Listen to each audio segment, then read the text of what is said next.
भगवान की लीला में भी सर्वोत्तम सर्वोच्च लीला है कौन सी?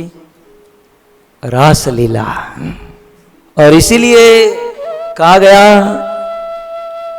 श्रीमान रास रसारंभे वंशी वट तट स्थित कर्षण वेणु स्वनेर गोपी गोपी नाथा श्रेयस्तुनः।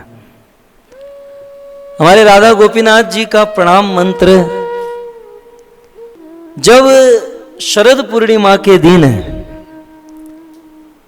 कृष्ण ने वंशी वट के नीचे खड़े होकर बांसुरी बजाई और बांसुरी के नाद को सुनकर सारी गोपियां समझ गईं। और भागवत में वर्णन है गोपियां अपना सूद बूद छोड़कर अपना सब कुछ छोड़कर भगवान कृष्ण के पास दौड़ी चली आई। हम सब भक्तों के लिए वो जो बांसुरी है वो और कुछ नहीं, वो भागवत कथा है। और भगवत कथा में जो भाग लेता है वो आज नहीं तो कल भगवान की रास लीला में भाग ले सकता है। गोपीर भरतार पद कमलम।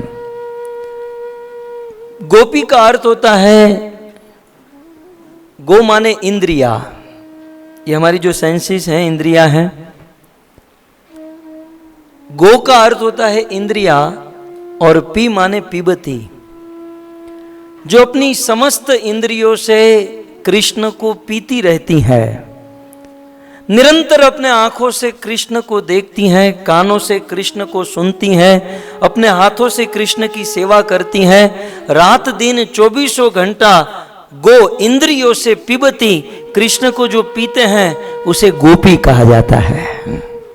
और गोपी केवल ब्रज में ही नहीं, गोपी गोपीनाथ मंदिर में भी है। कई बार कुछ लोग गोपी ड्रेस तो पहन लेते हैं, लोई बाजार में 250 रुपये के मिलते हैं, और भी महंगा लेना हो तो 500 1000 के मिल जाते हैं। लेकिन मात्र गोपी ड्रेस पहनकर कोई गोपी नहीं बन जाता। गोपी भाव होना चाहिए, और गोपी भाव का अर्थ है अपनी इंद्रियों से कृष्ण को पीना।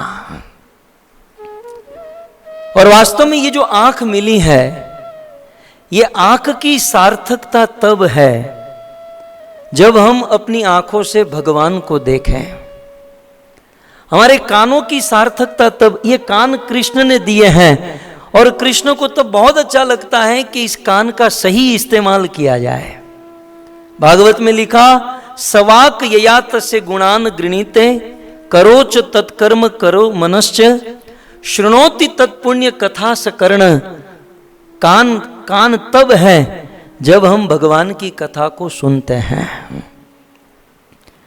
तो हम और आप भी गोप गोपी बन सकते हैं, पैंट शर्ट में भी गोप गोपी बन सकते हैं, बरमूडे में भी गोप गोपी बना जा सकता है।